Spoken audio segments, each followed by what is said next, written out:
Le conseil en bref vous est présenté par la MRC de la Côte de Gaspé.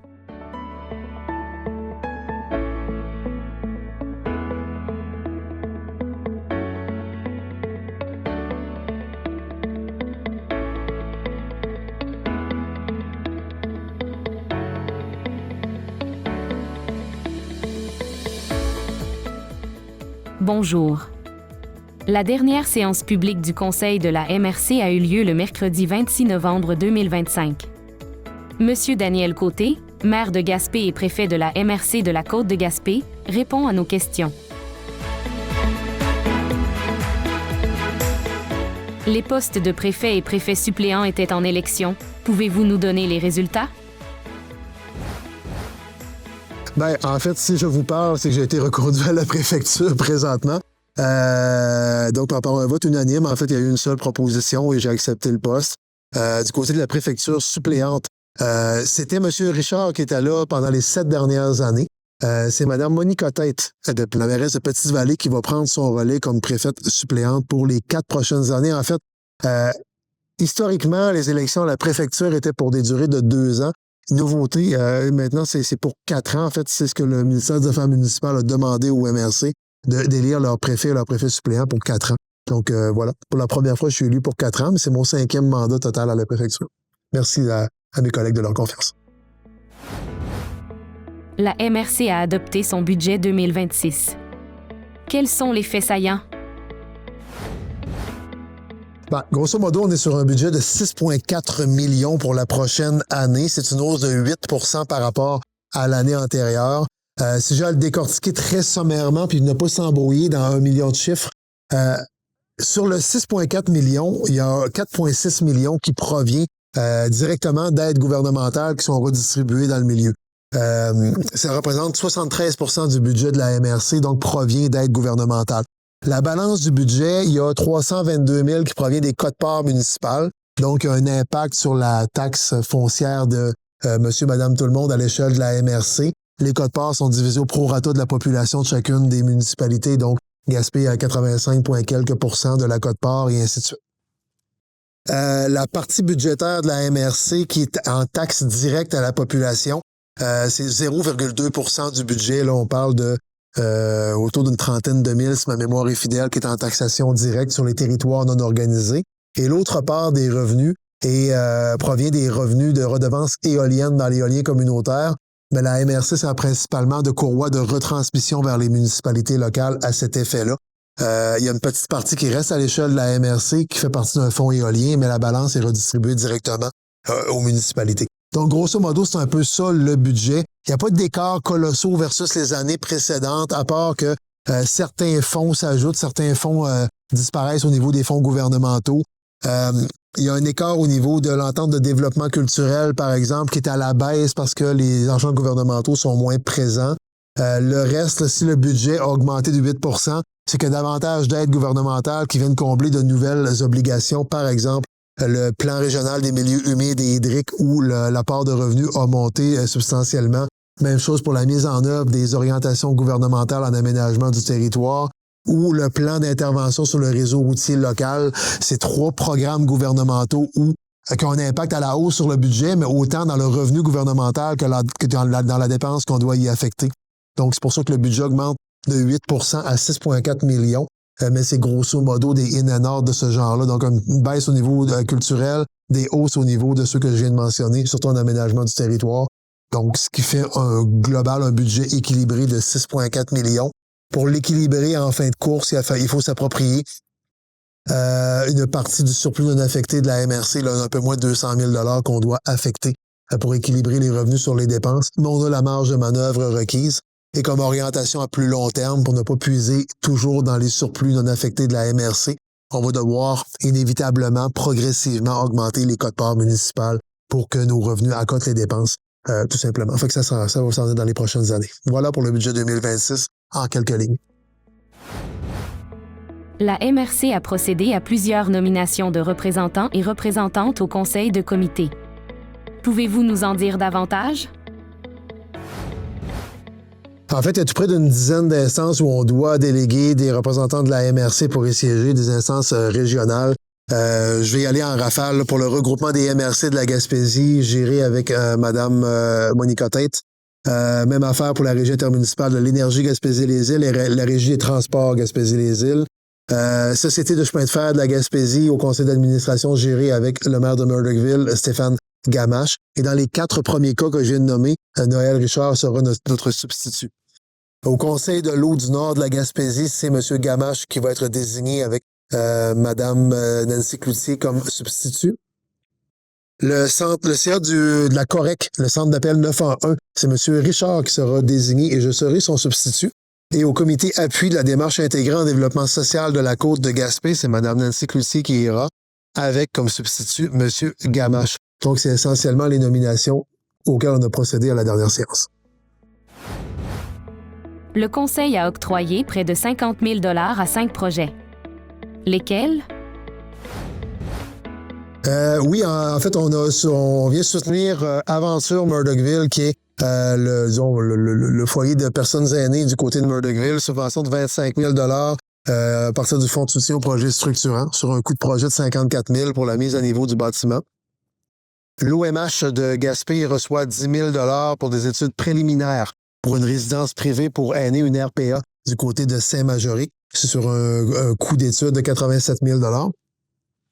Ensuite, on a le comité du All-in-Name Hall, dans le secteur de Douglastown, qui se va attribuer 5 000 $ sur un coût de projet de 11 000 pour un audit technique du bâtiment. C'est un bâtiment patrimonial.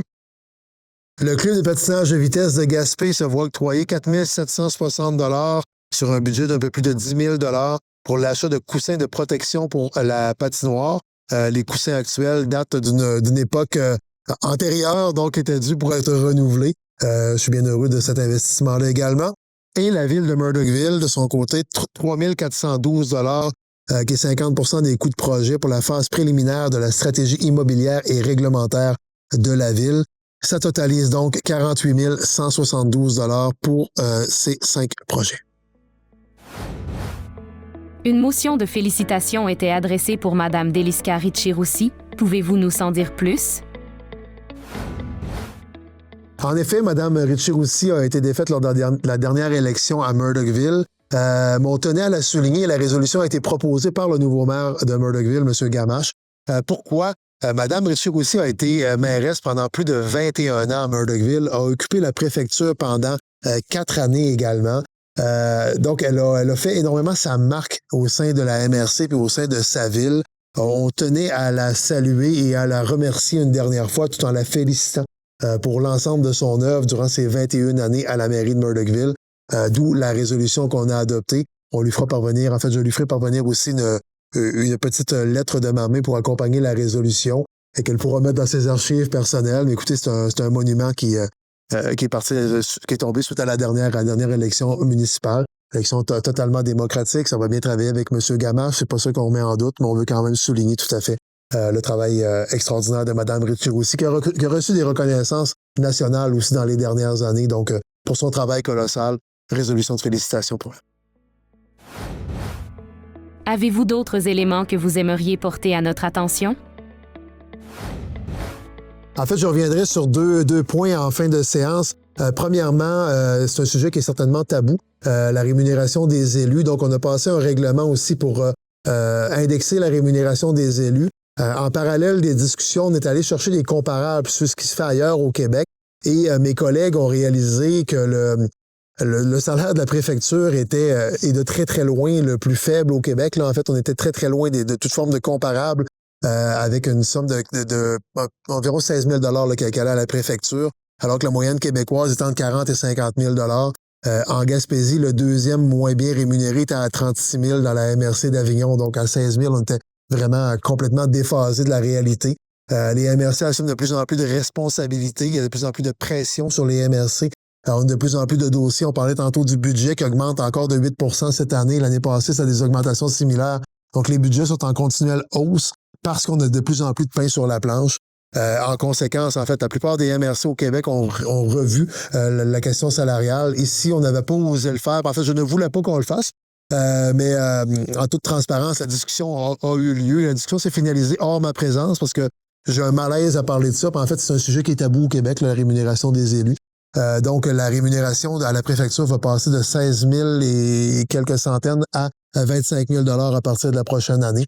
C'est pas parce que j'ai couru après, je suis transparent, mais c'est une question d'équité. Malgré tout, on va demeurer la MRC au Québec qui rémunère le moins bien sa préfecture. On était vraiment creux au classement.